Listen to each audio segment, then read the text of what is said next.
had a homeboy, man. Shout out to my boy Jay. You know what I'm saying? He was, you know, one of the goons in the studio, just talking. And he was saying some stuff. I was like, man, put him in the booth, boy. He too turned. He was on the drink. I was like, put him in the booth. And he just went in the booth and just was going crazy. Man, Drumma, boy, woo, yeah, boy, listen to this track, bitch. I was like, oh. And after he did what he did, I chopped it, sampled it, put it into the beats, and it's been history since, you know what I'm saying? Being classically trained means you can actually read sheet music. I could actually play in the Memphis Symphony Orchestra as far as fundamentals, playing clarinet. I've been able to play by ear, I've been able to read by sheet music, I've been able to improvise. And it's all about, you know, the fundamentals, understanding key, understanding scales, progressions, and as well being able to read articulations.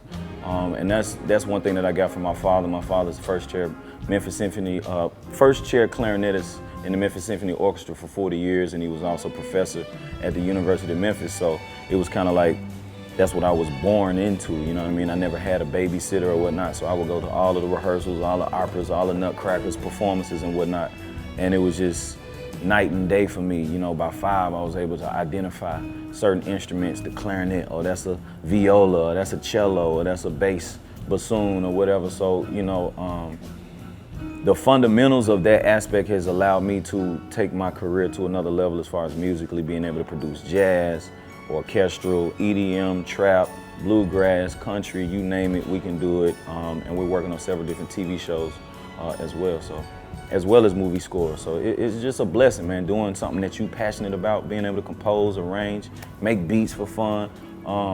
It's fun, man, it's just a blessing. I was starting off making beats as a hobby, so whether I was making music doing this or not, or making money doing this or not, I'll be doing it.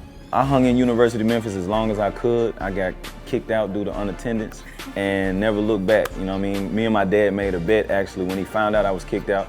Like, man, you ain't Drumma boy, you ain't gonna, all right, since you making so much money, show me 100,000 in your bank account. Cause I pulled out like 10,000 cash talking smack like, yeah, man, you don't know who Drumma boy is, man. I got 10 G's right here. He's like, man, you ain't got no debit card. You ain't got no credit. You can't buy the house you want. If your mama want a car, you can't get her the car. It's like, damn. So 10 months later, I came back with 100,000 in the bank, and man, we've been best friends since. Coming out of Memphis, one of the first records that put me on the radio was a record I did called Tennessee for Tila. That was like my first major label placement. I was 16 in high school, got $2,500 a beat, did 3 beats on the album, so a $7,500 check, 16 in high school. That was like my startup. And then I paid my mom back for all the equipment she financed for me, and started producing some more. Started passing out CDs throughout the city of Memphis, barbershops, nail salons, anywhere where they're listening to music, all the clothing stores. And through that, that's how I got connected with the fashion world. And through that, that's how I got connected with Player Fly, A-Ball MJG, Yo Gotti. And bumping into Yo Gotti, his first album was called Life. From there, I got a phone call from Block ENT, like, yo, we working on Boys in the Hood. I did 2 on that particular track. Got a phone call from Puff, like, yo, this look is crazy. So go look at Boys in the Hood, the first album. I did Look, and I did Trap Niggas. Those 2 particular songs got me a call from Jeezy, and Jeezy was like, yo, I'm working on my solo project from Boys in the Hood. Through that, I did Standing Ovation. That was my first platinum plat. From there, I got a phone call from Plies. I did Shawty, T-Pain, and that was like my first big platinum record. From there, we did White Girl, Jeezy, I Put On, featuring Kanye West for Jeezy, Lose My Mind, Me Okay, I'ma Do Me, Rocco. No Hands was huge, Waka Flocka featuring Roscoe Dash and Wale. Here I Am, Rick Ross and Nelly featuring Avery Storm. Money to Blow, Birdman featuring Drake, Lil Wayne.